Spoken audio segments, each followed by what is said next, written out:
നമ്മുടെ രാജ്യത്തെ സർക്കാർ സ്കൂളുകളിൽ നിന്ന് 2023-24 അക്കാദമിക് വർഷത്തിൽ മാത്രം 37 ലക്ഷം കുട്ടികൾ കുറഞ്ഞിരിക്കുന്നു. മാതൃകാ സംസ്ഥാനമായി ഉയർത്തിക്കാട്ടാൻ BJP ശ്രമിക്കുന്ന യോഗി ആദിത്യനാഥിന്റെ ഉത്തർപ്രദേശിലാണ് സർക്കാർ വിദ്യാലയങ്ങളിൽ നിന്ന് ഏറ്റവും കൂടുതൽ കുട്ടികൾ കൊഴിഞ്ഞുപോയിരിക്കുന്നത്. 21.83 ലക്ഷം വിദ്യാർത്ഥികൾ. 2023-24 1.74 കോടി കുട്ടികളായിരുന്നത് 24-25 എത്തുമ്പോൾ 1.52 കോടിയായി കുറഞ്ഞിരിക്കുന്നു. ബീഹാറിലത് 6.14 ലക്ഷവും, രാജസ്ഥാനിൽ 5.63 ലക്ഷവും, പശ്ചിമ ബംഗാളിൽ അത് 4.01 ലക്ഷമായും കുറഞ്ഞിട്ടുണ്ട്. ഏപ്രിലിൽ കേന്ദ്ര വിദ്യാഭ്യാസ മന്ത്രാലയം നടത്തിയ PM പോഷൻ പദ്ധതിയുടെ അവലോകന യോഗത്തിലാണ് വീടുകളിൽ നിന്നും സ്കൂളുകളിലേക്കുള്ള ദൂരം കൂടി വരികയാണെന്ന ഞെട്ടിക്കുന്ന ഈ വിവരം പുറത്തുവന്നത്. കർണാടകയിലും വിദ്യാർത്ഥികളുടെ എണ്ണം കുറഞ്ഞു. മുൻവർഷം 43.49 ലക്ഷം കുട്ടികൾ എത്തിയെങ്കിൽ ഇപ്പോൾ അത് 41.33 ലക്ഷമായി. 2.15 ലക്ഷം വിദ്യാർത്ഥികളുടെ കുറവ്.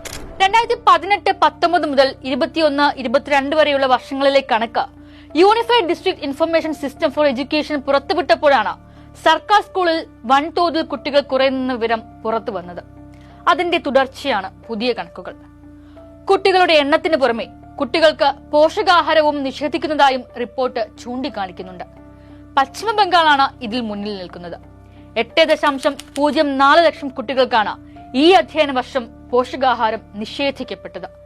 UPയിൽ 5.41 ലക്ഷം കുട്ടികൾക്കും രാജസ്ഥാനിൽ 3.27 ലക്ഷം കുട്ടികൾക്കും പോഷകാഹാരം ലഭിച്ചില്ലെന്ന വസ്തുതയും ഈ റിപ്പോർട്ട് പുറത്തുവിടുന്നുണ്ട്. സാധാരണക്കാർ ഏറ്റവും കൂടുതൽ ആശ്രയിക്കുന്ന രാജ്യത്തെ സർക്കാർ സ്കൂളുകളിൽ നിന്നാണ് ലക്ഷക്കണക്കിന് കുട്ടികൾ തുടർച്ചയായി കൊഴിഞ്ഞുപോയിക്കൊണ്ടിരിക്കുന്നത്. ഈ കുട്ടികൾ എവിടേക്കാണ് പോകുന്നത്? ഒരേ സമയം വിദ്യാഭ്യാസവും ഭക്ഷണവും നിഷേധിക്കപ്പെടുന്ന ഈ കുട്ടികളുടെ ഭാവി എന്തായിരിക്കുമെന്നത് എന്തുകൊണ്ടാണ് ആരുടെയും ആശങ്ക പോലും ആവാത്തത്?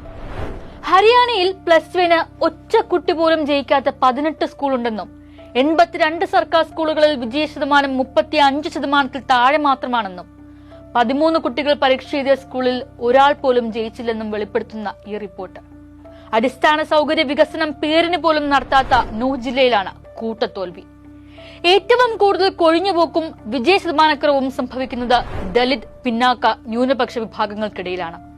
ഇത് വിദ്യാഭ്യാസത്തിലെ സമാനതകളില്ലാത്ത അസമത്വത്തിനാണ് വഴിവെക്കുന്നത്. അടിസ്ഥാന സൗകര്യത്തിന്റെ അഭാവവും കുട്ടികളെ സ്കൂളിൽ എത്തിക്കുന്നതിലെ ഭരണകൂടത്തിന്റെ കെടുകാര്യസ്ഥതയും രാജ്യത്തെ ലക്ഷക്കണക്കിന് സാധാരണക്കാരുടെ സ്വപ്നമാണ് ഇല്ലാതാക്കുന്നത്.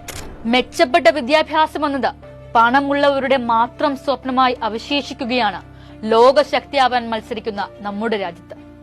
വിദ്യാഭ്യാസത്തിലൂടെയാണ് അടിസ്ഥാന വർഗത്തിന്റെ വിമോചനം എന്നിരിക്കെയാണ് രാജ്യത്തെ ലക്ഷക്കണക്കിന് കുട്ടികൾ സ്കൂളിൽ നിന്ന് തിരിച്ചു പോകുന്നത്. റിപ്പോർട്ടിന്മേൽ ആശങ്കയറിയിച്ച കേന്ദ്ര വിദ്യാഭ്യാസ വകുപ്പ് എന്തുകൊണ്ടിങ്ങനെ സംഭവിക്കുന്നുവെന്ന് കണ്ടെത്തി ജൂൺ അവസാനമാകുമ്പോഴേക്കും സംസ്ഥാനങ്ങളോട് റിപ്പോർട്ട് സമർപ്പിക്കാൻ ആവശ്യപ്പെട്ടിട്ടുണ്ട്. രാജ്യത്തെ പാവപ്പെട്ട കുട്ടികളുടെ ആശ്രയവും വിമോചന സ്വപ്നവുമായ വിദ്യാഭ്യാസത്തിലെ ഈ കൊഴിഞ്ഞുപോക്കിന് എന്തുണ്ട് പരിഹാരമെന്ന ചോദ്യത്തിനുള്ള ഉത്തരമാകുമോ അതെന്ന് കണ്ടു തന്നെ അറിയണം.